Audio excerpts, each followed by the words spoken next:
Alors pour moi, journaliste d'un jour, c'est premièrement le partage, parce que c'est quelque chose qui se monte en équipe.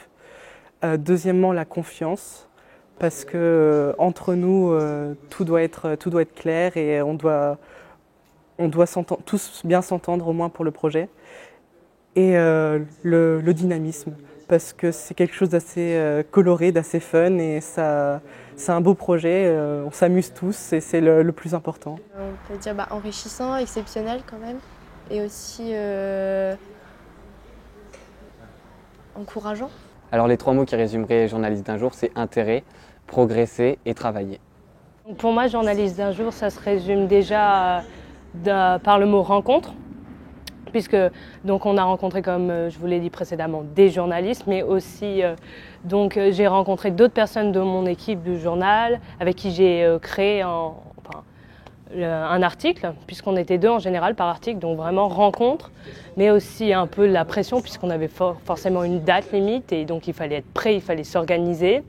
Et enfin, je dirais enrichissement aussi, puisque les journalistes nous ont donné des ficelles pour justement affiner notre écriture. C'est la 3e année qu'on fait le journal du lycée et en tant que rédacteur en chef, l'un des 3, j'ai trouvé ça vraiment formidable parce que c'est la première fois qu'on fait ce projet et ça a permis de redynamiser l'équipe.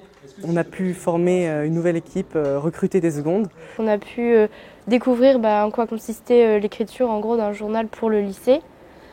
Mais en plus de ça, ça nous a permis de rencontrer de nouvelles personnes, de créer des liens entre nous. On a eu un peu de stress parce qu'en fait, pour les dessins et les articles, en fait, fallait écrire les articles bien très tôt pour qu'ensuite, nous, vu qu'on marche par rapport à des dessins, on ne fait pas de photos.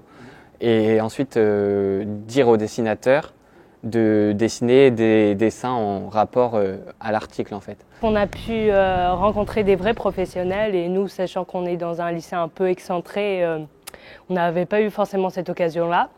Et ce qui était vraiment bien aussi, c'est qu'on était vraiment dans des conditions comme un vrai journal, un quotidien national. Si vous voulez, on avait un temps précis, il fallait qu'on rende les articles pour cette date précise et après ça a été diffusé.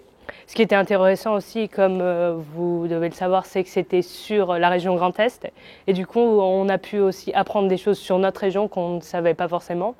Moi par exemple j'ai travaillé sur Verdun et sur une autre vision qu'on pourrait avoir de Verdun en dehors de la guerre parce qu'on a beaucoup cette vision, les tranchées, etc., la bataille de Verdun, et vraiment pour redynamiser l'image de cette ville. Et donc vraiment, oui, porter un regard un peu novateur sur notre région qui n'est pas forcément mise en valeur, je trouve, en France.